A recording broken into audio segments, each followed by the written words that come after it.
are more signs of strain in the housing market. The Mortgage Bankers Association says the number of Americans at risk of foreclosure rose slightly last quarter. Historically, housing has helped to pull the economy out of recession. Our next guest says foreclosure inventory is the black cloud hanging over the housing market. Nicolas Retsinas is Director Emeritus of Housing Studies at Harvard University and a Professor of Real Estate at the Harvard Business School. Nick, good morning and nice to see you. Good morning. Our economics editor, McKee, is here with me. He's going to Jackson Hole this week, where the housing market is going to be certainly one of the issues on top of the minds of policymakers and economists and everyone who's gathering there to have this conversation about what to do next. Is there anything that can be done to solve the foreclosure problem in the near term? Well, it's hard to pull a rabbit out of a hat unless you put it in the hat. And right now, the housing market is struggling mightily.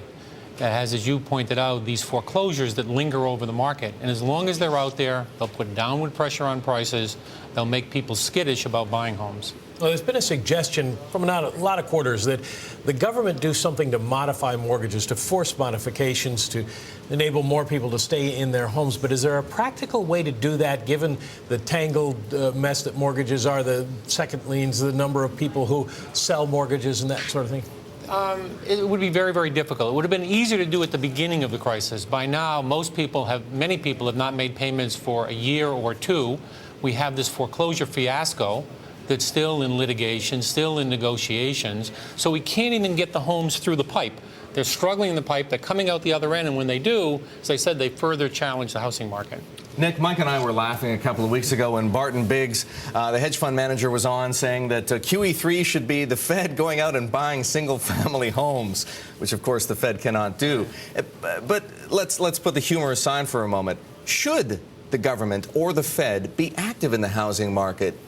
It seems as though whatever they have tried, whether it be buying mortgage bonds, maybe that helped for a little while, offering some modifications on mortgages that helped perhaps a little bit for a little while, it doesn't ultimately solve the problem. Does the problem just need to solve itself? The inventory needs to clear once prices have been reset to a level where houses can move. Well, the market has it correct. I mean, historically, we thought that interest rates were the engine that drive the housing market. Well, apparently not.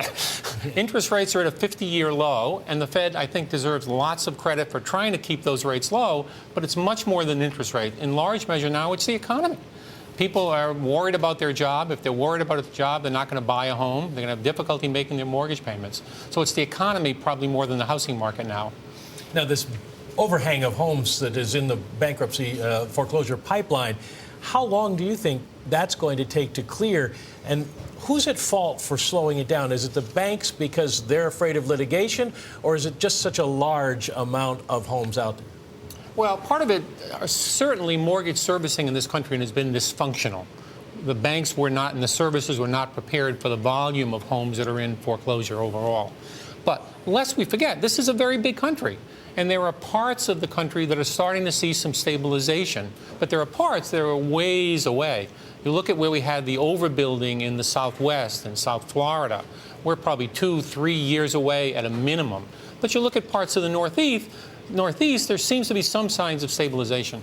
So is it a mistake then, as some people will say, to talk about a national housing market?